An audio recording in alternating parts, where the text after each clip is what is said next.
Aurel Hermansyah divonis mengidap kista saat memeriksakan kondisi rahimnya di dokter kandungan beberapa waktu lalu.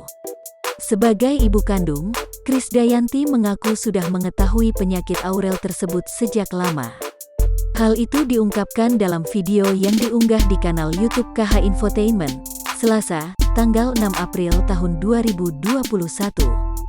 Bahkan, diakui Krisdayanti, dirinya sudah memeriksakan putrinya saat pertama kali menstruasi. "Kalau saya dari anak saya umur 16 tahun, saya sudah tahu ada kista," ungkap Krisdayanti. "Dulu saya bawa ke klinik, ketika dia pertama kali menstruasi," sambungnya.